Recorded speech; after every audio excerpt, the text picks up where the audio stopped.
Bonjour Dominique Bousquet. Bonjour. La communauté de communes organise plusieurs rendez-vous. Un rendez-vous, nouveau rendez-vous, c'est très important, c'est After Eco. Qu'est-ce que c'est? C'est un after, c'est après le travail le soir, on peut se retrouver dans une réunion où tout le monde est bienvenu. Oui, tout à fait. La communauté de communes, certes, a quelques années d'existence, mais elle n'est pas toujours encore connue du citoyen, malgré tout ce qui est fait sur ce territoire. Donc nous avons trois priorités d'action de cette communauté de communes. La première priorité, c'est l'économie. Donc il est normal qu'un des premiers manifestations d'after work, c'est un mot à la mode, mais c'est une rencontre autour d'un pot, se fasse sur l'économie. Donc l'économie, depuis un certain nombre d'années, on s'est construit la possibilité de réaliser des zones d'activité. Donc ce n'est pas qu'un discours de tribune, c'est une vraie réalité, puisque des entreprises comme TRS, Mondial Relais et bien d'autres se sont installées sur nos zones d'activité, que ce soit donc à Terrasson, dans ce que je viens de vous citer, mais il y a aussi à Thonon, avec différentes zones d'activité qui sont en création, et sur Hautefort. Donc l'économie est une de nos priorités. Après, nous avons aussi un fonds d'aide à l'ensemble des petites entreprises avec un règlement d'intervention qui a été étudié et agréé par la région. Et après, nous travaillons avec différents ateliers, avec les chambres consulaires, pour faire passer un certain nombre d'informations à toutes les entreprises. Donc tout ceci aujourd'hui est en place, mais ce n'est pas toujours connu. Donc dans ce domaine comme dans d'autres, on est en fin de mandat. On aime aussi faire passer ces messages. Et aussi, pour que les choses marchent, il faut aussi que les acteurs locaux, les chefs d'entreprise, les artisans, au niveau de l'économie, la population par rapport au service qui est notre deuxième priorité. Ici, dans ce bâtiment qu'on inaugurera début juin, on a la mission locale qui cherche des emplois pour les jeunes. On a la politique habitat qui permet à tous et à toutes, et particulièrement aux gens revenus modestes, d'être aidés. On potentialise, on complémente les aides de l'ANA pour permettre à des gens qui ont des revenus modestes de pouvoir restaurer, réhabiliter leur logement. Ça aide aussi les investisseurs privés pour qu'ils créent des emplois, les propriétaires bailleurs.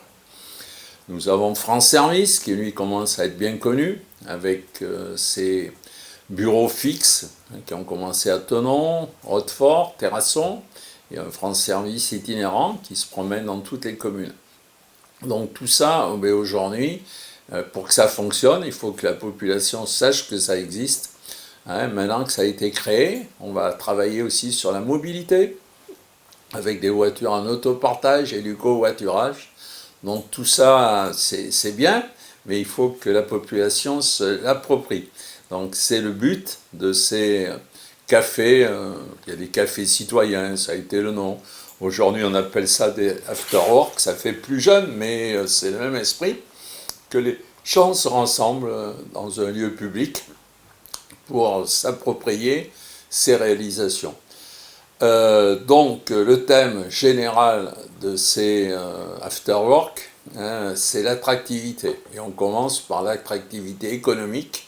Pour qu'un territoire soit dynamique, il faut qu'il attire, et il faut, maintenant qu'on a créé les services, qu'on les fasse partager par la population. Donc le premier a lieu la semaine prochaine, donc Le 3 avril. Le 3 avril, et ça a lieu dans un café bien connu de Terrasson, qui est le Café de Bordeaux, avenue Victor Hugo, à Terrasson. Alors, premier rendez-vous vous avez choisi un terme fort, c'est la création d'entreprise.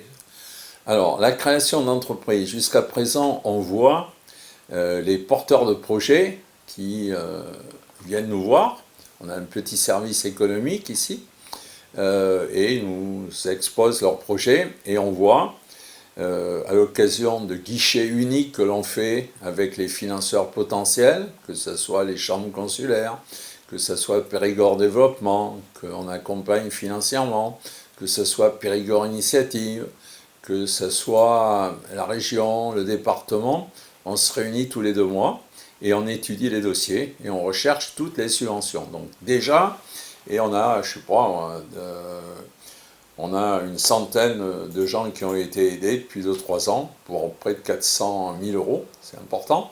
On y met 30 000 euros par an, on a commencé à 15 000, on est passé à 20, l'année dernière à 25, et à 200, je veux dire à 250 000. On a commencé à 100 000, 150, 250, et cette année, on a mis 300 000 euros au budget pour aider ces entreprises de moins de 10 salariés, les petites entreprises. Voilà, c'est une aide conséquente, hein, c'est 5 000 euros, je crois. Voilà, c'est la prime à l'amorçage et 1 500 euros fixes, complétés jusqu'à 5 000 euros en fonction des investissements. Et après, on a l'aide aussi à des investissements plus importants, hein, sur la convention que l'on a avec la région. Donc tout ça, on le fait déjà. Par contre, il y a un élément, un secteur qu'on ne faisait pas, c'est inciter les gens à avoir un esprit d'entreprise et à s'installer. Et c'est le but de ce premier afterwork, pour essayer de recenser tous ceux qui auraient envie de se lancer. Parce que jusqu'à présent, on ne voyait que ceux qui déjà avaient élaboré leur projet. Donc on fait ça avec une association, qui sont les premières d'Aquitaine, où c'est des dames qui avaient ce genre de procédé, ce type d'action, essentiellement pour les femmes. Donc nous, il y aura des femmes, mais il y aura aussi des hommes, donc on est prêt à aider tous ceux qui réfléchissent, hein, qui se posent une question sur est-ce que j'ai les capacités, est-ce que c'est pas trop compliqué à avoir une démarche entrepreneuriale. Donc c'est le but de cet afterwork. Parallèlement, nous avons lancé avec la région, et Francine Bourrat a été une des initiatrices de ce dossier, c'est la marque entrepreneuriale, hein, avec les entreprises du coin, dans le même esprit. Je crois que c'est le 15 avril, hein, on a le rallye des pépites, où c'est il y a 200 personnes demandeurs d'emploi qui vont participer à un jeu, hein, un rallye, et qui vont aller visiter 5 ou 6 entreprises de notre territoire. Retour sur la création d'entreprises, vous sentez que les gens qui auraient un projet, une idée, ont besoin d'être accompagnés, ont besoin d'être conseillés. Tout à fait. C'est le but, c'est quelque chose qu'on ne faisait pas jusqu'à présent. Et ce sera le thème de ce café, pour leur faire toucher du doigt d'autres entreprises qui aujourd'hui ont pignon sur rue et qui ont eu cette démarche et ces soucis. Voilà, donc il y a une femme qui a repris chez Vogue, c'est des habits, les petites cabines, Madame Grimaud. Il y a un monsieur qui a repris une entreprise de moto et qui va chez La Seigne, hein, qui faisait à l'entrée de Terrasson, monsieur Collet, MTL, hein, qui s'est installé, et Seripub, qui a une notoriété ici, mais qui s'est installé aussi dans la zone, monsieur Combesco. Donc ces 3, s'il en fallait en prendre que 3, vont expliquer quelles ont été leurs démarches et quelles aides ils ont eues et qu'est-ce qu'ils auraient peut-être espéré avoir qu'ils n'ont pas eu. Donc c'est dans cet esprit-là qu'a lieu le premier café autour de l'attractivité des entreprises et des démarches. Chacun pourra poser des questions. Bien sûr, et donc on vous remercie de communiquer là-dessus, parce que c'est ouvert à tout le monde, hein, à tous les gens qui sont sans emploi et qui veulent changer de métier et qui ont envie de créer leur propre entreprise, hein. Quelles sont les aides possibles, quelles sont les difficultés. Est-ce que ce n'est pas encore l'après-Covid, où les gens ont envie de changer de vie peut-être? Oui, bon, l'après-Covid, ça commence un peu à passer, Mais c'est vrai que ça a changé un peu la société. Et cette société, il faut qu'on s'adapte aujourd'hui à cette nouvelle société. Et il faut que notre territoire soit dynamique, mais dans tous les domaines. Mais pour pouvoir créer des services, pour pouvoir partager par solidarité avec les uns et les autres, il faut aussi créer des recettes, et c'est le rôle des chefs d'entreprise que nous on accompagne, mais sans eux on ne peut rien faire. Chacun peut venir se renseigner, pousser la porte, même s'il arrive en retard, il sera bien accueilli. Et on peut créer une entreprise, pas forcément d'être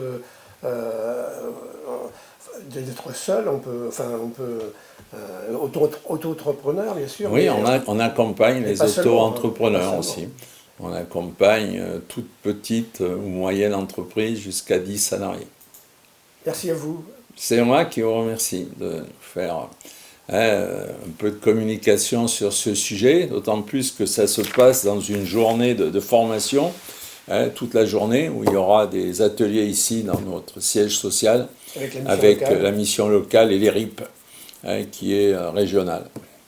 Merci à vous. C'est moi. Rendez-vous donc le 3 avril, jeudi 3 avril à 19h au Café de Bordeaux. À partir de 18h30. Au Café de Bordeaux, dit chez Gino. Voilà.